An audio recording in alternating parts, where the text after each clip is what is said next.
호주의 유명한 선교학자인 마이클 프로스트라는 그런 교수님이 계십니다. 그분이 쓴 책의 제목이 일상 그리고 하나님의 신비 이런 제목으로 그 책을 쓰셨는데, 이 저서에 보면 신학자 칼 라너에게 이렇게 누군가 물었습니다. 기적을 믿느냐는 질문을 한 것입니다. 기적을 믿느냐.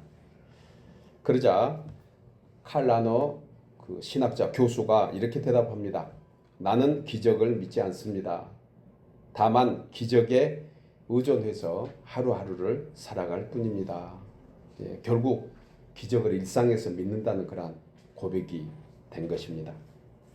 이 책에서 마이클 교수는 생각해보면 사람이 사는 동안 하나님이 지으신 자연과 천지 만물, 이것을 보면서 감탄할 수 있는 것, 오늘 이렇게 앞에 있는 백합꽃들과 여러 가지 다양한 꽃을 보면서 아름답다, 참으로 예쁘다라고 감탄할 수 있는 이것, 또한 이 세상의 수십억의 인구 가운데서 우리가 서로 만나 어떤 이들은 친구가 되고 어떤 이들은 부부가 되고 어떤 사람들은 가족이 되어가는 이 모든 것이 우리의 기적이 아닌가, 이렇게 마이클 교수는 자신의 저서에서 얘기합니다.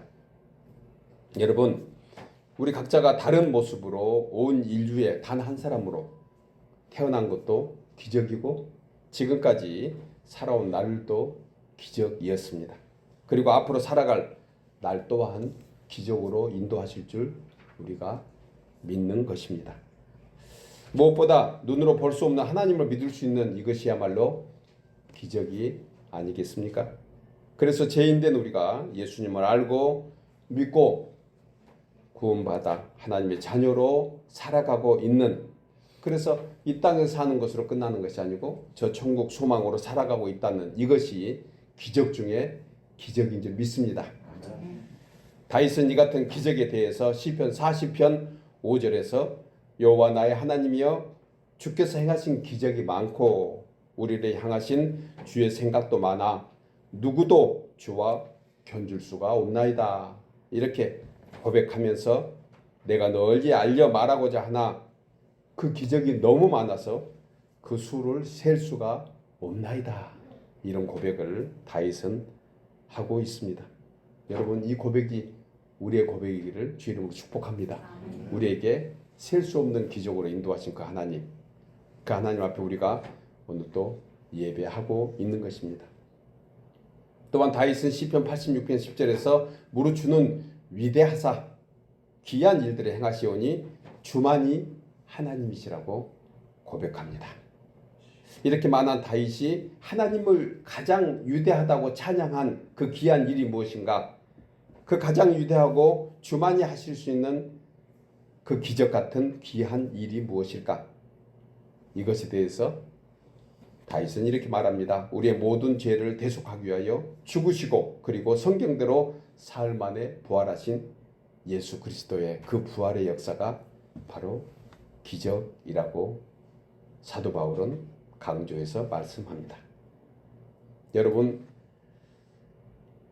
주님의 부활은 무슨 신화나 추리소설에 나오는 상상이 아닙니다. 인류 역사의 기원 전, 기원 후를 나누는, 핵을 긋는 그러한 역사가 바로 부활의 역사입니다. 그리고 또한 이것은 사실입니다. 오늘 그 사실의 증인을 우리가 세웠습니다. 누구죠? 베드로입니다. 그래서 우리가 베드로 전서를 다시 한번 살펴본 것입니다. 누구보다도 이미 지난 사람, 우리가 알 수 없는, 우리가 들어서만 아는, 보지 못하는 그 증인이지만 베드로는 그 증인의 한 사람으로 우리에게 보여주고 있습니다. 그래서 사도 바울은 이 부활을 믿지 못하는 고린도 성도들에게 고린도전서 15장 35절에서 이렇게 비유적으로 얘기합니다. 누가 묻기를 죽은 자들이 어떻게 다시 살아나며 어떠한 몸으로 오느냐 하리니, 어리석은 자여, 네가 뿌리는 씨가 죽지 않으면 살아나지 못하겠고 또 네가 뿌리는 것은 장래의 형체를 뿌리는 것이 아니요 다만 밀이나 다른 것의 알갱이 뿐이니 그것들이 겨울에 죽은 것 같은 앙상한 나무와 땅에 묻힌 씨앗들이 봄의 기운과 함께 싹이 나고 생물로 자라는 것과 같이 예수님의 부활도 이와 같으니라. 우리가 마치 이 부활절 소생하는 이 봄의 기운을 얻어서 이 부활절을 맞이하고 있는 것 또한 이런 의미가 있는 것이 아닌가. 여러분, 지나면서 다 죽은 것 같은 튤립이 노란 꽃으로, 앙상한 개나리와 진달래가 예쁜 모습으로 화사하게 있는 것은 바로 살아있기 때문에 그렇다는 것입니다. 여러분, 주 예수 그리스도의 부활을 믿는 우리가 하나님께 드리는 예배와 거룩한 주의 전에 모여서 부활의 주를 찬송하며 경배하는 우리의 이 믿음이 기적입니다. 사람으로 최선을 다하는 가장 아름다운 모습, 이 귀한 은혜를 베풀어 주신 것을 믿고 나가는 이것이 기적입니다. 따라서 이 부활은 헛되지 않습니다. 그 부활은 나의 부활입니다. 아멘이죠. 그래서 우리는 함께 고백합니다. 예수 부활 내 부활, 예수 생명 내 생명. 우리 함께 고백할까요? 예수 부활 내 부활, 예수 부활 내 부활, 예수 생명 내 생명. 예수 생명 내 생명. 네, 저는 오늘 부활주일을 맞이해서 우리 주 예수 그리스도의 부활로 말미암아 저와 여러분이 어떤 사람이 되었는지 함께 생각하면서 본문을 통해서 세 가지로 은혜를 나누려고 합니다. 첫째로 우리 주 예수 부활로 말미암아 우리를 거듭나게 하시고 산 소망으로 살게 합니다. 우리 나누어 읽겠습니다. 우리 주 예수 부활로 말미암아 우리를 거듭나게 하시고 산 소망으로 살게. 다시 한번 고백할까요? 우리 주 예수 부활로 말미암아 우리를 거듭나게 하시고 산 소망으로 살게. 본문 5절, 본문 3절이 이 말씀을 하고 있죠. 우리 주 예수 그리스도의 아버지 하나님을 찬송하리로다. 그 찬송하는 제목이 이렇습니다. 그의 많으신 긍휼대로 자비의 은혜대로 예수 그리스도를 죽은 자 가운데서 부활하게 하심으로 말미암아 우리를 거듭나게 하사 무엇이 있겠다고요? 산 소망이 있게 하셨다고 했습니다. 본절이 말씀하는 긍휼, 이것을 히브리어로는 헤세드라고 그렇게 말합니다. 용서와 자비의 은혜입니다. 그런데 이 뜻만이 아니고 치유와 회복의 은혜를 담고 있습니다. 하나님께서 우리에게 베푸신 이 긍휼의 대가를 말로만 하신 것이 아니라는 것입니다. 독생자 예수님을 십자가에 죽게 하시고 언약대로 사흘 만에 부활하게 하신 것이 바로 긍휼과 자비의 은혜의 증거입니다. 여러분, 이것은 세상의 그 무엇보다도 하나님께서 베푸신 귀한 사랑의 증거인 줄 믿습니다. 우리가 이제 나와서 예배할 수 있는 것, 하나님 전에서 예배할 수 있는 것이 바로 주의 긍휼과 자비의 증거가 아니겠습니까?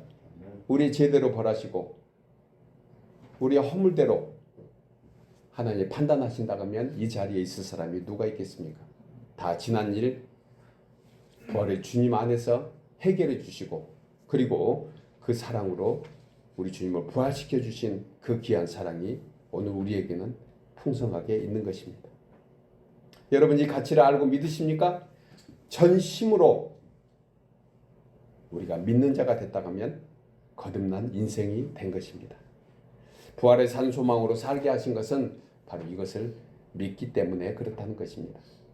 따라서 본절에서 부활의 주님으로 말미암아 우리에게 베푸신 은혜를 두 가지로 말씀하고 있는 것이 바로 거듭남과 산소망입니다. 거듭남과 산소망. 그리고 이것을 확증하는 것이 바로 우리 주 예수 그리스도의 부활인 것이에요. 그래서 이건 서로 연결되어 있습니다. 예수님의 부활이 우리를 거듭나게 하시고 산소망으로 살게 하시고 우리가 거듭나서 산소망으로 살았던 그러한 이유는 바로 예수 그리스도의 부활이 우리에게는 그 이유가 되는 것입니다. 본문이 말씀하는 거듭나게 하사에 해당되는 헬라어가 아나켄네사스라는 그러한 단어로 쓰임 받는데 이 뜻은 위로부터라는 뜻이에요. 위로부터. 무슨 말입니까? 사람이 거듭난 것은 위로부터 내려진 은혜가 있어야 합니다. 이 말씀은 예수님께서 니고데모에게 거듭남에 관하여 설명하신 요한복음 3장에서 그렇게 말씀하고 있습니다. 요한복음 3장 3절에 예수님은 사람이 거듭나지 아니하면 하나님 나라를 볼 수가 없느니라. 여러분, 거듭났다는 것을 영어로 우리는 잘 압니다. born again 한 거예요. 그런데 헬라어로는 아노덴이라는 그런 단어를 썼는데 다시 태어났다는 뜻입니다. 똑같은 얘기죠. 여러분, 하나님으로부터 지음받은 첫사람 아담의 불순종으로 인류는 인정하든 안 하든 사탄 마귀의 자녀로 죄의 본성을 가지고 태어납니다. 이렇게 태어난 인간은 결국 사망의 권세에 놓여서 죽을 수밖에 없습니다. 왜냐하면 죄의 삭시 결과가 사망이기 때문에 그렇습니다. 그러나 하나님께서는 이 사망에서 구원해 주시는 방법으로 예수 그리스도를 보내주시고 대신 죽게 하셨습니다. 한 번 죽으면 이제 더 이상 다른 사람의 죽음을 완전히 해결했다는 증거가 되는 것입니다.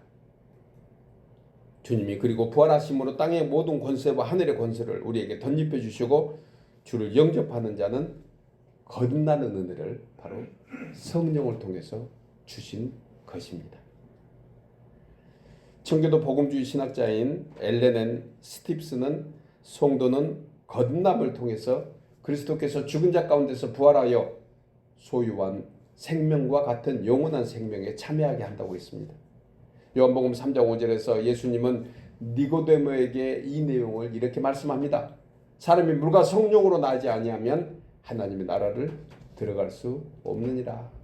여러분, 우리는 십자가의 주의 보혈로 정결함을 받고 그리고 주님이 부활하심으로 이 부활을 믿는 우리에게 거듭나게 하는 은혜를 주신 줄 믿습니다. 또 한 가지 본절에서 은혜에 관해서 산소망이 있게 하셨다고 했습니다. 산소망.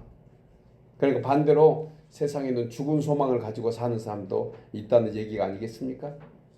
산소망은 성도된 우리가 부활의 증인으로 사는 것으로 하나님께서 자기 백성들을 위하여 베푸신 은혜의 한 방편이 바로 산소망입니다. 여러분, 만약 하나님의 자녀로 거듭났다고 하면서 이 세상에서 소망이 없는 그런 사람처럼 살고 있다면 이것은 부활의 주님을 믿지 못하는 불신자의 모습일 것입니다. 여러분, 산소망을 가지고 계십니까? 산소망은 하나님이 주시는 그런 가장 크고 귀한 부활의 은총 중에 하나입니다. 속담에 호랑이에게 물려가도 정신만 차리면 된다. 이 속담을 제가 소망으로 한번 인용을 해봤습니다.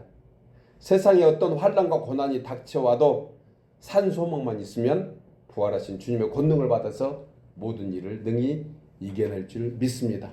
정신만 차리면 호랑이에게 물려가도 살아간다는 것처럼 산소망을 가지고 사는 성도에게는 어떤 환난과 어려움이 있다 하더라도 세상을 능히 이길 수 있는 그러한 능력이 되는 것입니다. 여러분, 우리에게 주시는 산소망을 한마디로 어떻게 표현할 수 있을까요? 하나님께서는 세상을 이처럼 사랑하사 독생자를 주셨으니 하나님은 이처럼 저와 여러분을 사랑하셔서 독생자를 주셨습니다. 그리고 이는 저를 믿는 우리를 멸망하지 않고 영생을 얻게 하려 하심이라고 요한복음 3장 16절에서 말씀하고 있습니다. 그래서 바울은 로마서 8장 37절에서 우리를 사랑하시는 이로 말미암아 우리가 넉넉히 이길 수 있느니라. 히브리 기자는 이런 사람을 세상이 감당할 수 없도다. 여러분, 부활의 소망을 가지고 거듭나게 한 사람은 이제 세상 사람이 아닙니다. 우리의 몸은 예전의 그 모습 그대로 있는 것 같지만 우리는 거듭났습니다. 위로부터 거듭났습니다. 하나님이 주시는 은혜로 거듭났습니다. 그래서 우리는 이 세상에 살고 있지만 하늘의 은혜로 살고 있는 놀라운 하나님의 자녀들인 줄 확실히 믿으시기 바랍니다. 그래서 우리는 세상 사람과 분명히 다릅니다. 세상이 감당할 수 없다고 했습니다. 베스트셀러 가운데 모리와 함께한 화요일이라는 책에서 모리 교수가 루케닉 불치병에 걸려있는 그런 제자 미치 앨범에게 이런 말을 해줍니다. 어떻게 죽어야 할지를 알면 어떻게 살아야 할지도 알 수 있단다. 사람이 어떻게 죽어야 하는가에 대한 생각을 하면 앞으로 어떻게 살아야 되는 생각을 할 수 있다는 얘기를 교수님이 그의 제자에게 해준 거예요. 참으로 의미 있는 명언입니다. 여러분, 사람이 죽어도 살겠고 살아서 믿는 자는 영원히 죽지 않는다는 진리의 소망 중에 산다는 것을 우리는 부활하신 주님의 은혜라고 분명히 붙잡아야 합니다. 왜냐하면 이 세상 살아가면서 우리는 어떤 환난도 고난도 두려움도 그 대상이 될 수 없는 이유가 무엇입니까? 우리는 살아서 믿는 사람들이기 때문에 영원히 사는 그러한 산소망의 사람들이 된 것입니다. 그래서 다윗은 수많은 고난과 환난을 이겨내는 능력이 바로 산소망이라고 했습니다. 그는 시편 118편 17절에서 내가 죽지 않고 살아서 여호와께 행하신 일을 선포하리라. 우리의 고백이기를 바랍니다. 여러분은 죽지 않습니다. 살아서 믿는 자는 영원히 죽지 않으리라. 내가 그것을 믿느냐? 아멘입니까? 부활주일 아침에 들으는 말씀인데 왜 그렇게 힘이 없습니까? 여러분 아멘이죠? 내가 그것을 믿느냐? 그러면은 무덤에 갇혀있는 나사로가 살아서 나올 것이라 그렇게 주님이 말씀하시고 그대로 된 것을 우리는 증거로 볼 수 있습니다. 여러분, 부활의 주님을 구주로 영접한 성도는 결코 죽지 않습니다. 세상에 죽음은 육신의 죽음이 있고 영혼의 죽음이 있는데 육신의 죽음은 누구나 다 있는 것입니다.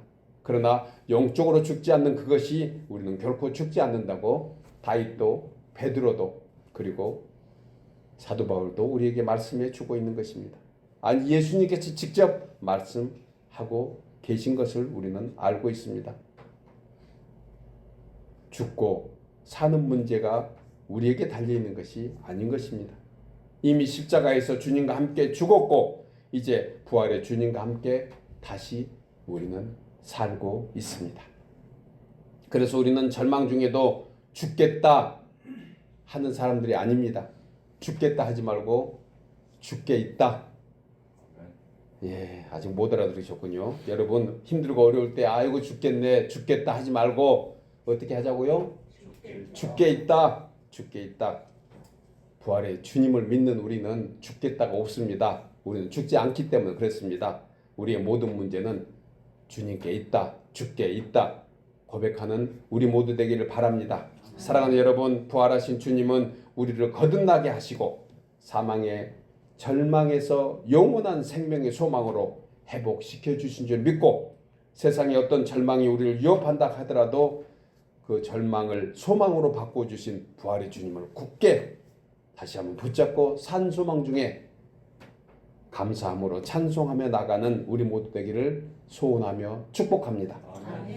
두 번째로 우리 주 예수 부활로 말미암아 우리에게 하늘에 간직한 거룩한 기업을 있게 합니다. 우리 나누어 읽겠습니다. 우리 주 예수 부활로 말미암아 우리에게 하늘에 간직한 거룩한 기업을 있게 합니다. 본문 4절에서 그렇게 말씀합니다. 썩지 않고 더럽지 않고 쇠하지 아니하는 유업을 있게 하시나니 곧 너희를 위하여 어디에 간직한 것이다? 하늘에 간직한 것이다. 땅에 있는 것이 아니다.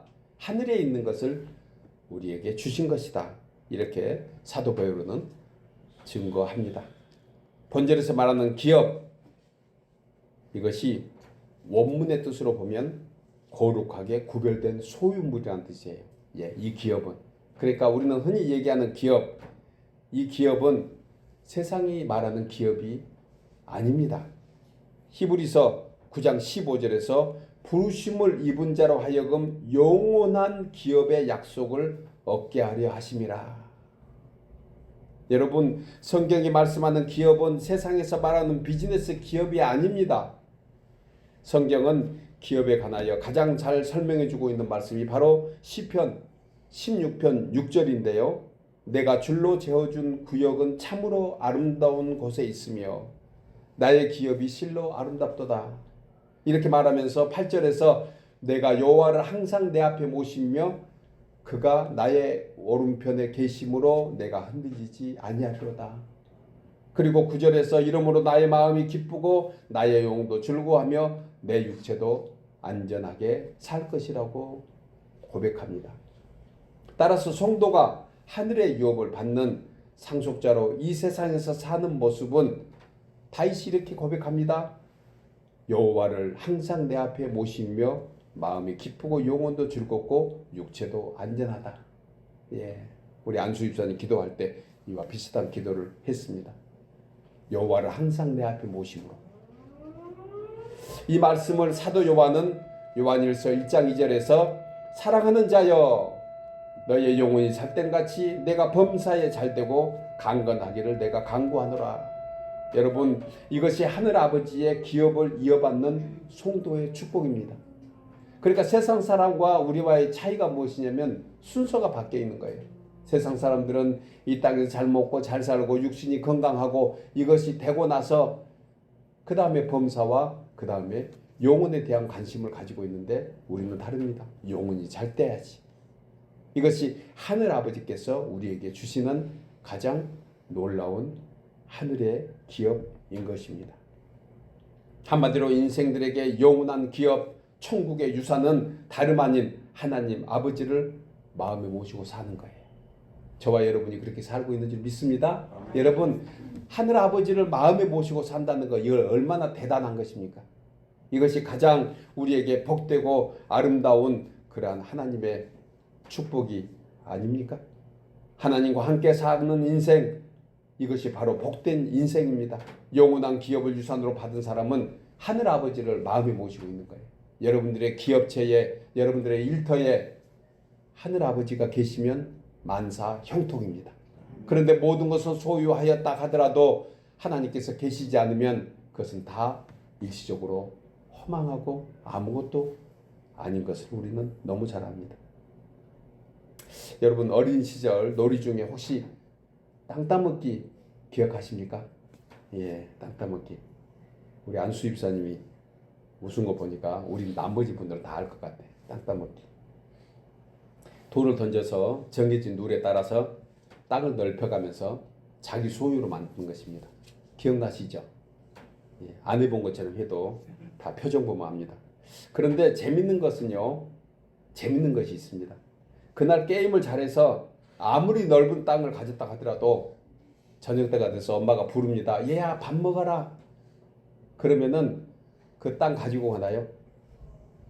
그냥 놀던 거 그냥 팽개치고 엄마에게 갔던 그런 기억이 납니다. 어쩔 땐 오후 늦게까지 땅 따먹기 하고 놀다가 저녁이 되면 각자 다 집으로 갑니다. 그리고 다음날 와서 그 땄던 땅 보면 어떻게 되나요? 아무것도 아니에요. 아무것도 아닙니다. 기억이 나는 것 중에 모래 그때 이렇게 그 동네마다 공사를 하면 모래를 이렇게 많이 그 앞에 이렇게 부어놨던 기억이 납니다. 유독 공사를 그 시멘트로 했던 그런 한국의 그 풍습이 있어서, 그러면 모래에다가 이렇게 가운데 그 막대기라든가 무슨 깃발을 꽂고, 여러분 한번 이렇게 가위바위보 해가지고 그 이기는 사람이 먼저 이렇게 그 모래 이렇게 가져갔던 기억 나죠? 예. 그래가지고 깃발이 이렇게 무너지면 이제 결국은 지거나 하는 거죠. 그런데 아무리 모래를 많이 가져가 봐야 그 다음날 보면 그것은 내 모래가 아닌 것을 우리는 기억합니다. 그런데 생각해 보면요, 그때마다 거기에 목숨 걸고 네가 맞네 내가 맞네 하면서 다투고 때로는 싸움질하고 그런 생각들이 다시 한번 해보게 됩니다. 그거 좀 더 가졌다고 해서 우리에게 별 중요한 것이 아니었던 것을 우리는 압니다. 저녁이 되면 엄마가 부르면 아무것도 아닙니다. 생각해보면 세상의 모든 것이 이처럼 다 일시적입니다. 그냥 한날, 그 전날 아이들과 같이 놀았던 그러한 시간에 불과합니다. 세상 자체가 영원하지 않습니다. 내가 가지고 있는 소유 영원한 것 없습니다. 그런데 인간들은 이 일시적인 것을 얻으려고 죽을 둥 살 둥 모르고 살아왔고, 그리고 앞으로도 그렇게 살아갑니다. 저희는 좀 가치관이 바뀌었으면 좋겠습니다. 아멘은 없으시군요. 여러분, 그런데 사도 베드로는 오늘 본문을 통해서 썩지 않고 더럽지 않고 쇠하지 않는 영원한 기업이 있다고 합니다. 주님은 이 영원한 것을 위하여 너희의 보물을 하늘에 쌓으라고 말씀하신 것입니다.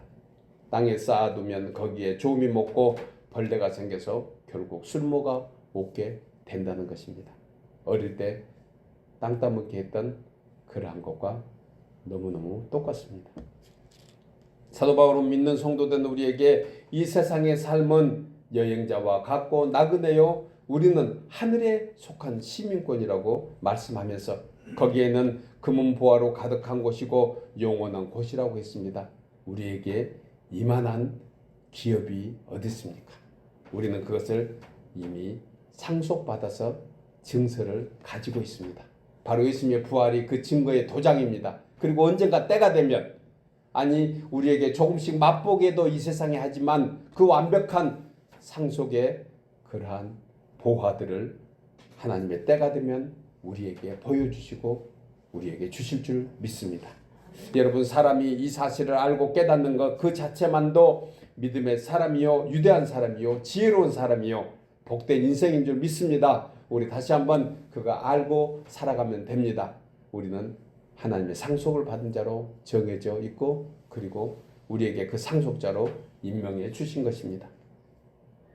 솔로몬은 이 사실을 깨닫고 난 후에 그의 고백이 무엇입니까? 헛되고 헛되니 모든 것이 헛되다.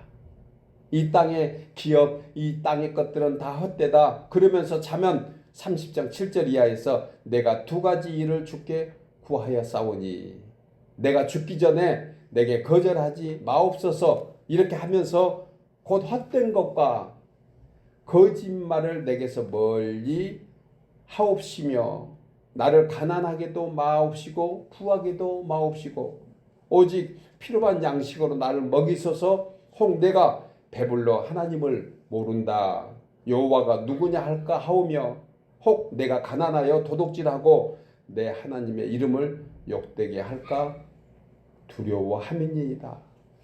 여러분 솔로몬의 이 기도가 얼마나 수준 높은 기도입니까?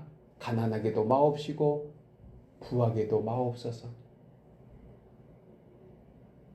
부자가 되어서 이제 하나님 없이도 잘 먹고 잘 사니 하나님 안 계셔도 됩니다. 이런 불신에 빠지지 않고 혹여 가난해서 너무 궁핍해서 너희 하나님이 어디 있느냐 누가 조롱하고 핍박할까 봐 우리는 이 두 가지에서 자유하게 하옵소서.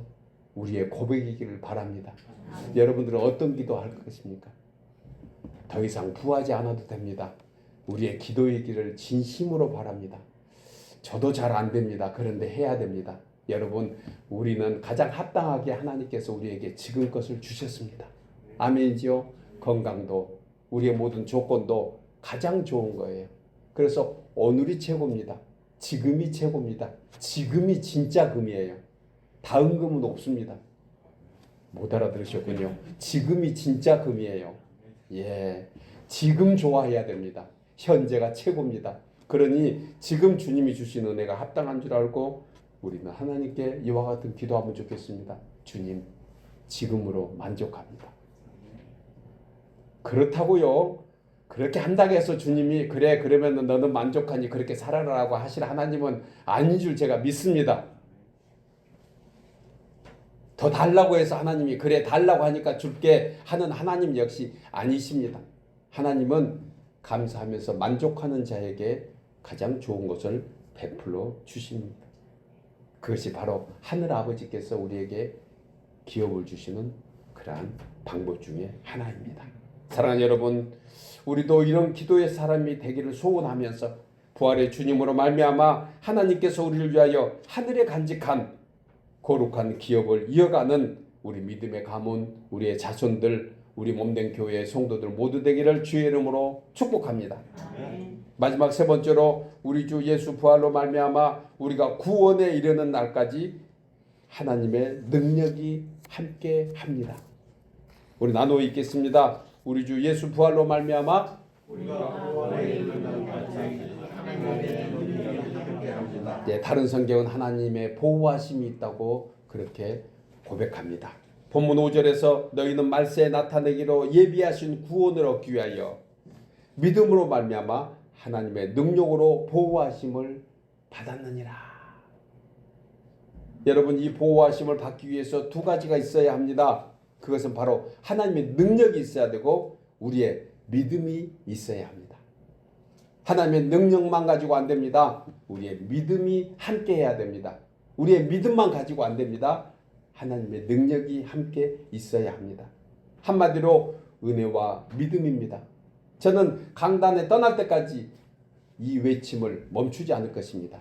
은혜와 믿음. 성경은 이 두 가지만 얘기한 거예요. 은혜와 믿음. 은혜와 믿음. 어떤 성경에서 혹여나 해석이 잘 안 되고 어려운 성경 구절이 나오면 이것이 은혜인지, 이것이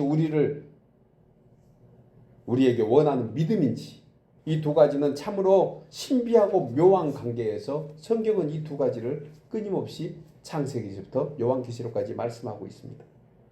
오늘 또 사도 베드로를 통해서 다시 한번 이 말씀을 하고 있는 거예요. 너희는 말세에 나타내기로 예비하신 구원을 얻기 위하여 믿음으로 말미암아 하나님의 능력으로 보호하심을 받았느니라. 여러분, 하나님의 은혜는 믿음이라는 그릇으로만 담을 수 있고, 그래서 이 믿음이 있는 곳에 하나님의 은혜가 담겨져 있는 거예요. 사도 바울은 에베소서 2장 8절에서 너희는 그 은혜에 의하여 믿음으로 말미암아 구원을 받았습니다. 구원도 하나님이 주시는 은혜를 우리가 믿음으로 받는 거예요. 이 세상의 삶도 마찬가지인 것입니다. 하나님이 우리에게 은혜 주십니다. 그런데 그릇이 준비 안 됐으면 그곳에 은혜를 담을 수가 없습니다. 또한 그릇만 가지고 있다고 되나요? 하늘에서 비가 내려야 그릇에 물이 찰 거 아니에요? 그러니까 그것 또한 하나님께서 주시는 방법인 것을 믿고 기다려야 합니다. 본절에서도 베드로는 우리가 하나님께서 준비해 놓으신 구원을 얻기 위해서는 먼저 하나님의 능력이 함께 있어야 하는데, 그 능력을 받기 위해서 우리에게 필요한 것이 무엇이다? 믿음이다. 믿음이다. 본절의 표현대로 믿음으로 말미암아. 아멘이죠. 그래서 히브리서 11장 6절에서 믿음이 없이는 기쁘시게 못하나니 하나님께 나아가는 자는 반드시 그가 계신 것과 또한 그가 자기를 찾는 자들에게 상 주시는 이심을 믿어야 할지니라. 우리가 이 자리에 믿고 나와 있는 줄 믿습니다. 믿음만 있으면 하나님이 때에 따라서 은혜를 베풀어 주십니다. 그런데 주님이 바라는 우리의 믿음이 뭐 대단한 거 요구하고 있는 것 아니에요. 어떤 믿음일까? 여러분, 성경이 가장 작은 믿음이 무슨 믿음이죠? 겨자씨만한 믿음이에요. 겨자씨만한 믿음. 마태복음 17장 20절에서 주님은 너희 믿음이 작은 까닭이니라. 진실로 너희에게 이르노니 만일 너희에게 믿음이 겨자씨 하나만큼만 있어도, 그러니까 예수님을 따르던 그 사람들에게 믿음이 작대, 믿음이 없다고 하신 거 아니에요. 그런데 얼마나 믿음이 없냐면 겨자씨보다 더 적대. 여러분들의 믿음은 최소한 콩알 이상 되기를 주의로 축복합니다. 이야, 겨자씨만한 믿음만 있어도 예수님이 기뻐하셨을 텐데 그보다 더 적은 것을 예수님이 보시고 너희는 겨자씨만한 것도 없느냐? 이 말씀을 자세히 보세요. 너희가 믿음이 겨자씨만하다. 그러니까 믿음이 없는 것이 아니고 믿음이 작은 까닭이 돼. 그런데 얼마나 작냐면 겨자씨보다 작대. 그래서 저도 기도 제목을 바꿨습니다. 주여 나에게 콩알만한 믿음을 주옵소서.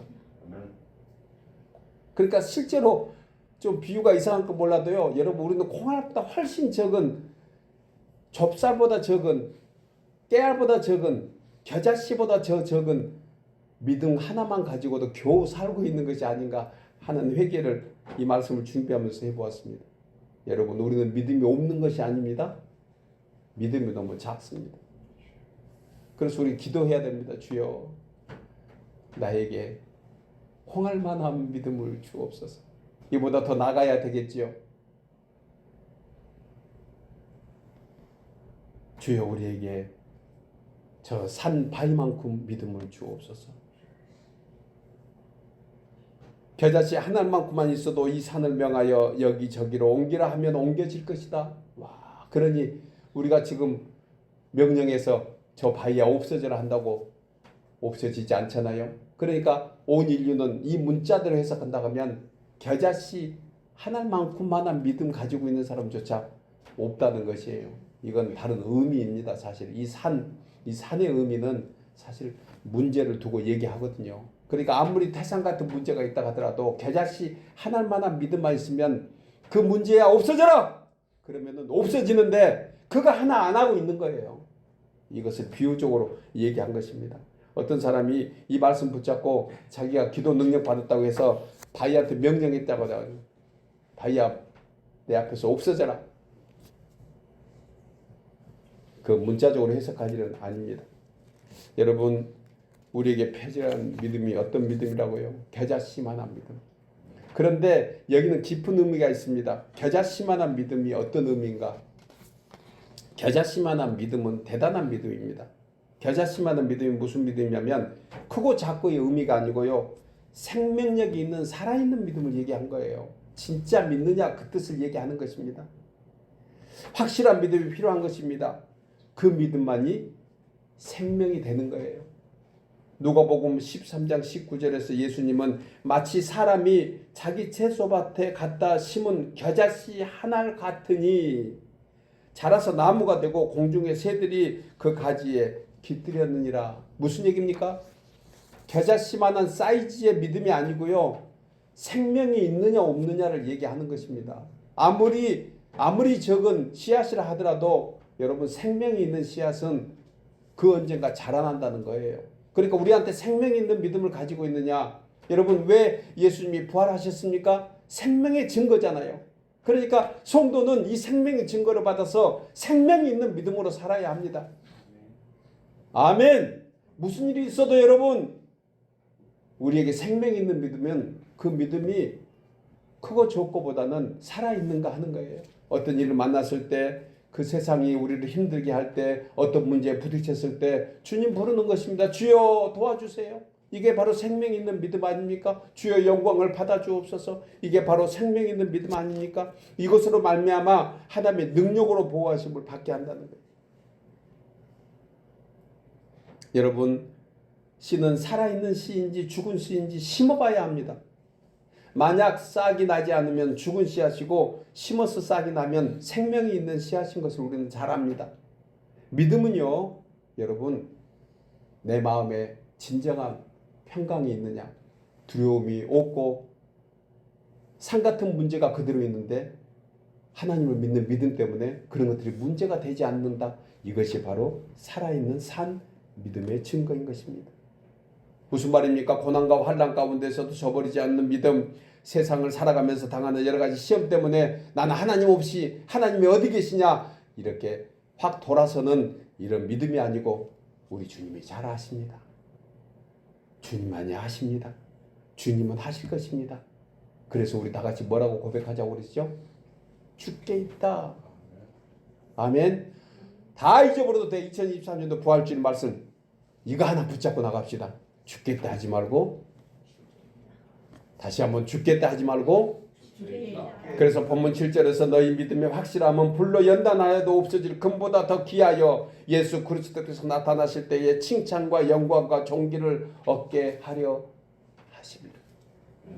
사랑하는 여러분, 이제 사망 권세를 깨뜨리시고 하나님의 자녀된 우리가 저 영원한 천국에 이를 때까지 베푸신 구원을 우리는 주님이 지켜주시고 또 매일 삶에서 예수 그리스도를 부활 승리케 하심과 같이 우리의 삶에서도 어떤 환난과 고난이 온다 하더라도 세상을 넉넉히 이기는 그러한 하나님의 능력을 받아서 존귀한 주의 자녀로 죽겠다 하지 말고 죽게 있다 부활의 주님을 찬송하며 나가는 우리 모두 되기를 주의 이름으로 축복합니다.